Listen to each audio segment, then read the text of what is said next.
이번 시간에는 사업주체 관리 업무 전환에 대해 살펴보겠습니다.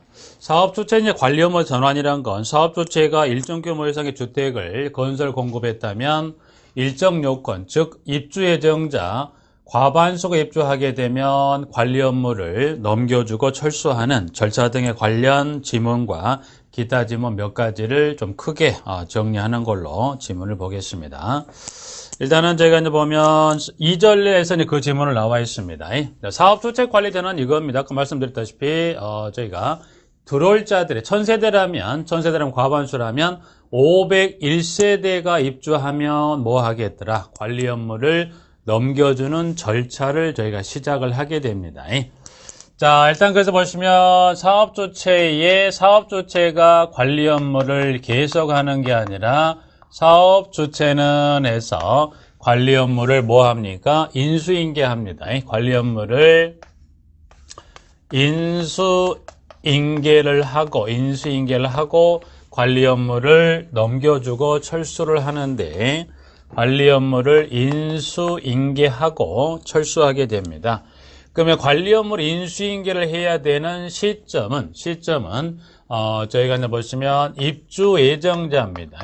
입주 예정자의 과반수가 입주합니다. 그래서 과반수가 이제 입주하기 전까지는 사업주체가 직접 관리를 하고 있다가 입주 예정자에 얼마가 들어오면 과반수가 입주하게 되면 이제 사업주체가 입주자에게 관리 방법 결정을 요구합니다. 그래서 크게 이제 보면 이 인수인계 시점은 언제입니까? 입주 예정자 얼마가 들어오면 과반수가 들어오면 사업주체는 뭐 합니까? 저희가 입주자입니다.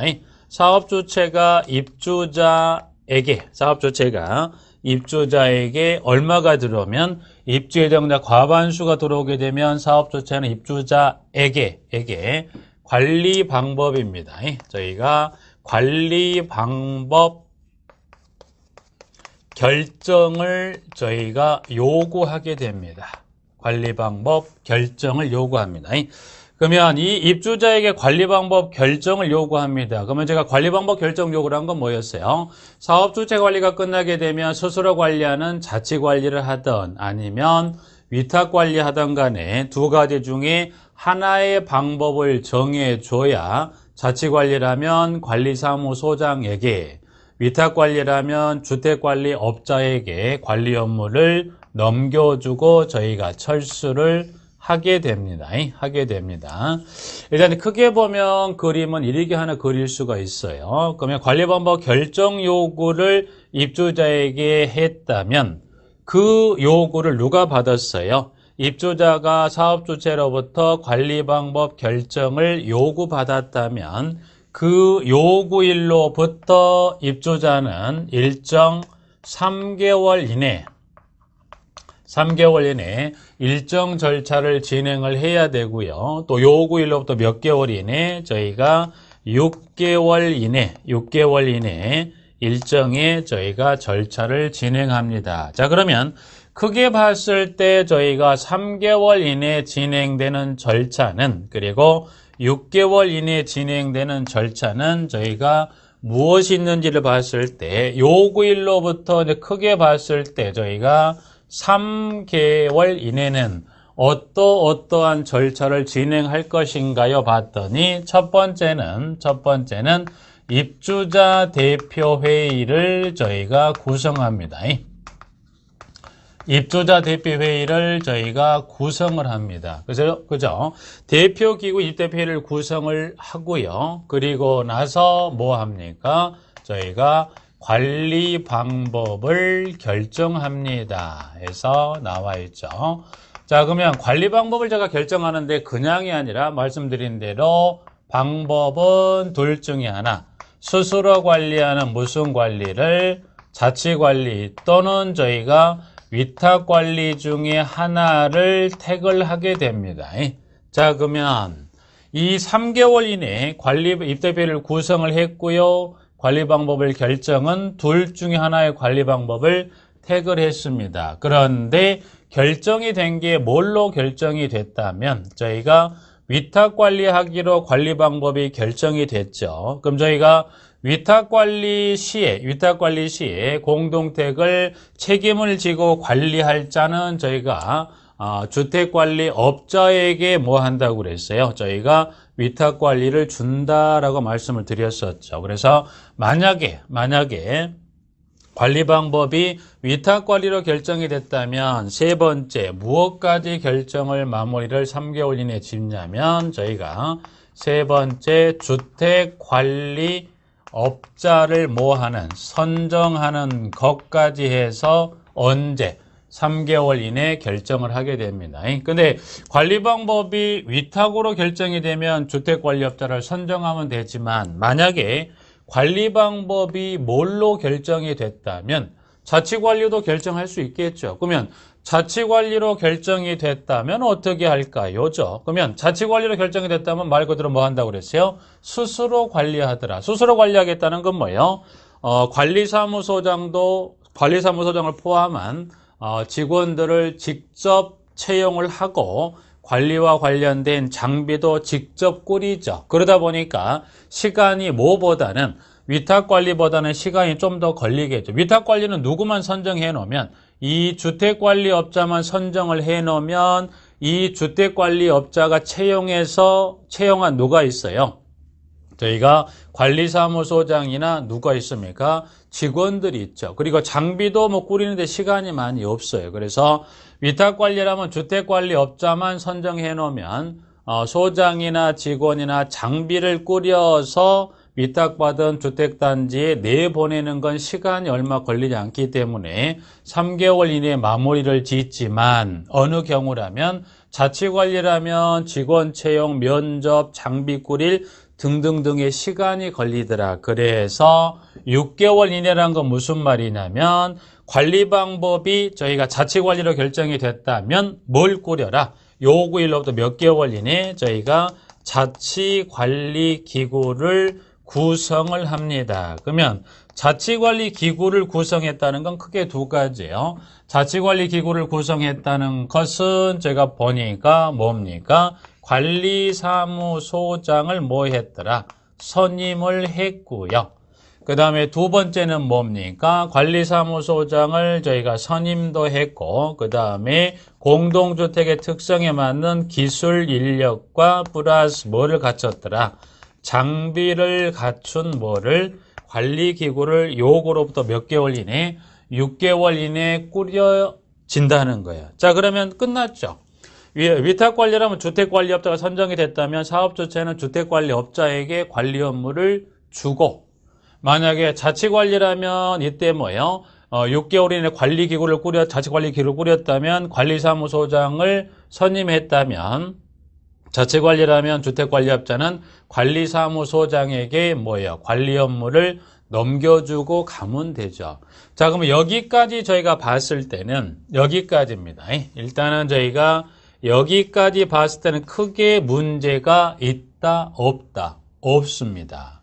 자, 일단 여기까지 하나 설명을 드리고, 자, 관리 방법이 결정이 됩니다. 관리 방법은 일단은 관리 방법 결정 선정이든 절차에 따라 하는데, 그거를 말씀드리려는 게 아니라, 자, 관리 방법이 결정이 됐다면, 입주자 대표회의를 대표하는 자입니다. 입주 대표회의를 대표하는 자는 그 관리 방법이 결정이 됐다면 30일 이내, 저희가 30일 이내입니다. 30일 이내에 저희가 사업주체에게 통지도 하고요. 그리고 시장, 군수, 구청장에게 법령에 따른 요건을 갖춰서 신고를 해줍니다. 그래서 관리 방법이 관리 방법이 이제 보면 요구했으면 결정이 됐다라고 뭐예요? 자치든 위탁이든 결정이 됐다라고 사업주체에게 통지도 하고 해당 지방자치단체에 신고하는데, 그래서 이 통지를 해줘야 뭐 하더라? 사업주체는 자치라면 소장, 위탁이라면 주택관리업자에게 관리 업무를 넘겨주고 가겠죠. 자, 근데 이제 보면 이런 무난하게 문제가 없이 넘어가는 경우도 있지만, 자, 두 번째입니다. 예외적인 예외적인 저희가 인계가 발생할 수 있다. 예외적인 인계라면 이겁니다. 크게 두 가지라면 둘 중에 어느 하나입니다. 좀 전에 말씀드린 관리 방법이 결정이 되면 사업주체가 뭐 한다고 그랬어요? 통지하라고 그랬어요. 근데 첫 번째, 사업주체에게 관리 방법 뭐가 없더라? 관리 방법 결정 통지가 있다, 없다. 관리 방법이 결정이 되면 말씀드린 대로 결정이 되면 그 결정일로부터 30일 이내 사업주체에게 통지를 해주라고 그랬잖아요. 그런데 통지가 없다네요. 그러면 관리 방법 결정 통지가 없다는 것은 뭐예요? 단지 내 요구를 했더니 어떠한 상황이든 저희가 알 수 없는 상황이 발생을 해서 관리 방법을 결정하고 있지 못하는 거예요. 그러면 그러한 부분까지를 모두 감안해서 결정될 때까지 기다릴 수는 없더라. 그래서 첫 번째 결정 통지가 없거나 또는 두 번째입니다. 입주자 대표회의입니다. 입주자 대표회의가 자치관리기구를 구성을 했다, 안 했다. 저희가 좀 전에 만약에 관리 방법이 뭘로 결정이 된다면 자치관리로 결정이 된다 했다면 이 자치관리로 관리 방법을 결정을 했다면 이 요구일로부터 몇 개월이에요? 3개월을 더 줘서 자치관리기구를 구성하라고 그랬어요. 누가? 입주자 대표회의가 자치관리기구를 구성하는데 그 구성을 했다 못했다? 구성을 못했다는 거예요. 자, 그러면 두 가지입니다. 예외적인 인계 절차에 따라서 관리 업무를 넘겨주는 경우도 있다는 거예요. 어떤 경우를 통해서 1번에 따라 관리 방법 결정이 통지가 없거나 두 번째 입주자 대표회의가 자치관리 기구를 구성하지 않은 경우는 어떻게 할 거냐? 결정 통지가 올 때까지 기다려야 되나요? 구성할 때까지 기다려야 되나요? 그건 아니라는 거예요. 1 또는 2에 해당되는 경우가 발생하면 이러한 경우가 발생한다면 누구는 사업주체 당신은 뭐라고 그랬냐면 사업주체 당신은 기다리지 말고 사업주체 당신이 누구를 선정합니까? 주택관리업자입니다. 주택관리업자를 뭐하고 선정을 하라고 그랬어요. 자, 저희가 이제 이거 보시면 여기 보실까요? 자, 여기요. 3개월 이내 이 주택관리업자를 선정합니다. 선정한다는 것은 여기는 뭐예요? 주택법령상에 저희가 절차에 따라서 주택관리업자를 선정합니다. 그러나 이러한 예외적인 1 또는 2에 해당되는 경우에 따라서 만약에 어느 하나의 경우가 발생했다면 이때는 사업주체가 주택관리업자를 선정하는 절차를 따르지 않고 누가 사업주체가 임의대로 누구를 절차를 주택법령에 정하는 절차를 따르지 않고 즉 생략을 하고 주택관리업자를 선정합니다. 선정을 하고 사업주체가 이 주택관리업자에게 뭘 하고 가요? 관리 업무를 인계하고 철수를 해버리는 이러한 경우도 있더라. 그래서 관리 업무는 크게 보면 두 가지 경우 하나겠죠. 방금 봤던 지금 1번의 경우에 따라서 크게 문제가 없다면 이런 방법을 통해서도 넘기는 경우가 있지만 지금 예외적인 방금 봤던 이러한 두 번째 경우에 따라서도 관리 업무를 넘기는 경우가 있겠더라 해서 이제 관리 업무에 관해서 가장 보시면 어떻게 돼요? 가장 큰 어떤 틀에 관한 흐름에 관한 이 부분들이에요.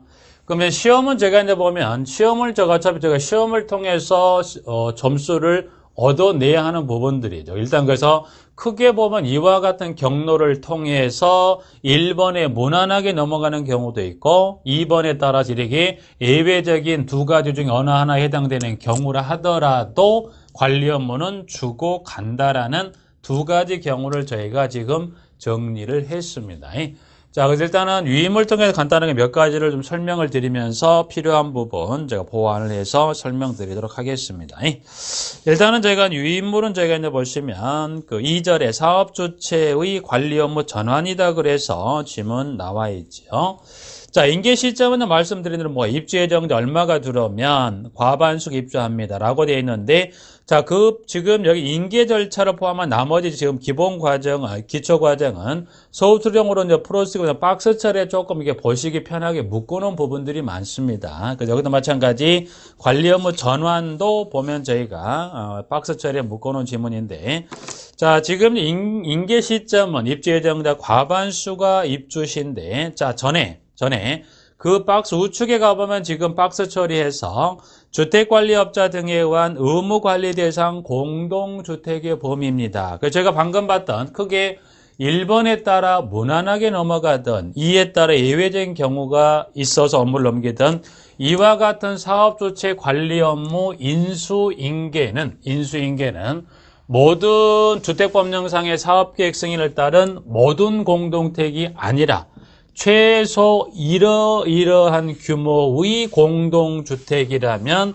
지금 저희가 큰 틀로 또는 큰 나무를 살펴보듯이 봤던 이러한 규모의 공동주택이라면 이런 절차를 통해서 넘기라고 그랬어요. 자, 그러면 최소 이 인수인계 절차를 저희가 적용을 해야 될 공동주택은 주택법령상 최소 이러이러한 절차를 적용해서 인수인계할 공동주택은 이러한 규모다라고 해서 법령에서 이제 그 명칭을 뭐라고 해놨어요? 지금 나와 있는 주택관리업자 등에 의한 의무관리 대상이다 해서 의무관리 대상 공동주택이다. 그래서 지금 박스 처리된 지문 4개가 저희가 총해서 저희가 5가지. 이제 여기를, 난방 방식은 이제 법령은 3번과 4번을 묶었습니다만은 묶어갈 수도 있고 이거를 나누어서 뭐 4가지 또는 묶어서 넷, 뭐 나누어서 5가지로 할 수도 있습니다. 여기는 간단하게는 여기는 크게 이렇게 해서 묶어놓은 여기는 세대수로 크게 저희가 2가지로만 바로 묶어버리겠습니다. 의무관리 대상 공동택, 그 다음 첫 번째 세대수가 저희가 300세대 이상입니다. 세대수가 300세대 이상이 된다면 주택법상에 뭘로 보겠더라? 저희가 의무관리 대상 공동주택으로 구분을 해주겠더라. 하나. 자, 두 번째는 세대수는 앞으로 빼버릴까요? 세대수는 앞으로 빼서 몇 세대로? 저희가 150세대 이상으로 세대수를 빼서 자, 150세대 이상으로서 해서 같이 하나 이렇게 묶어버리죠. 세대수가 150세대 이상으로서 세대수가 150세대 이상으로서 뭐가 설치됐더라? 저희가 승강기가 설치된 공동주택은 이렇게 분류하겠고요. 그리고 세대수가 150세대 이상으로서 난방이 중앙집중식 난방방식 공동주택도 그리고 지역난방방식 공동주택도 뭐더라? 세대수가 150 이상인 중앙집중식 난방방식의 공동주택도 분류하고요. 세대가 150세 이상으로서 지역난방방식인 공동주택도 저희가 의무관리 대상으로 분류를 하겠다는 겁니다. 그리고 하나 저희가 주상복합 건축물입니다. 주상복합은 말 그대로 뭐가 혼재됐다는 거예요. 하나의 건물 내가 뭐예요? 저희가 주거용과 상업용이 혼재된 건축물이죠. 그래서 주상복합 건축물로서 이 주거용 세대가 몇 세대? 150세대 이상이 된다면 뭐 하겠더라?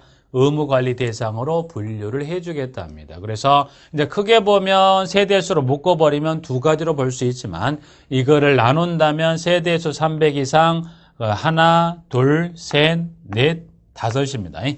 여기서는 뭐 4개로 묶고 5개로 묶고 중요한 게 아니라 기본적인 요 개념에 따라서 이와 같은 대상의 공동주택을 뭘로 저희가 분류하겠더라? 주택관리업자 등에 의한 저희가 의무관리 대상의 공동주택으로 분류를 해주겠다라는 요 지문이 중요하다고요. 최소 이와 같은 규모에 해당되는 공동주택을 뭐 하더라? 사업주체가 건설해